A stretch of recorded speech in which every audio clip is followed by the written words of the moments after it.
say that in the physical sense, and I can already see the videos getting edited where it says, I want to go murder Democrats. No. I say that in the political sense. We're not going to get our election stolen from us from China. He sees conspiracies in almost everything.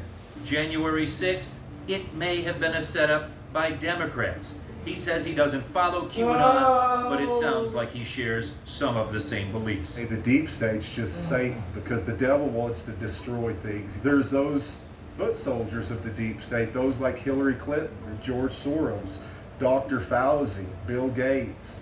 You know, they're the big wheels. You know, they're the controllers. Griffin even doubts the undeniable, that the riot led to deaths. Ashley Babbitt, an Air Force veteran from San Diego, shot and killed by Capitol Hill police. He's got a gun! That sounds like a fucking gunshot. U.S. Capitol Police Officer Brian Sicknick died from a stroke one day after being attacked by rioters. Coy Griffin, like others, cannot accept their so-called peaceful protest led to death, so they deny it.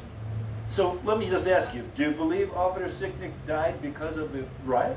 I'm not even so sure that Officer Sicknick's even dead. Cool. I'm serious. That's how, and I hate to be so crazy conspiracy minded. I'm not even so sure Ashley Babbitt is dead. Cool. I mean, who's to say that wasn't? Have you seen anything of her family? Up until the point where she passed, we lived 2 blocks apart. The answer is yes. I mean, I'd say through high school, me and my sister were best friends. This is Ashley Babbitt's brother, Roger Whithoff. He says he and his 35-year-old sister were very close. It was weird because we saw it on the news, and it was like, you know, that's my sister. Whithoff says his sister was a tomboy who joined the military out of high school. She could do anything. She was invincible. You know, that's the way I looked at her. After the Air Force, Ashley Babbitt then bought a pool company in San Diego, which she ran with her husband and her brother. She was happy. Talked about how she lives in a beautiful place, you know, does what she wants. It's the American dream.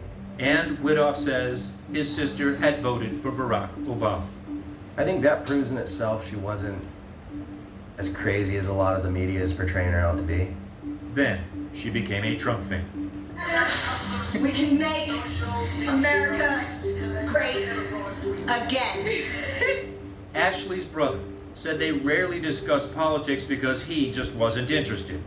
Her passion for Donald Trump would eventually lead her to QAnon, then the Capitol, where a single shot ended her life. I don't think she deserved to be shot. Ashley Babbitt died in defense of a lie, convinced by powerful forces that her beloved United States was in jeopardy.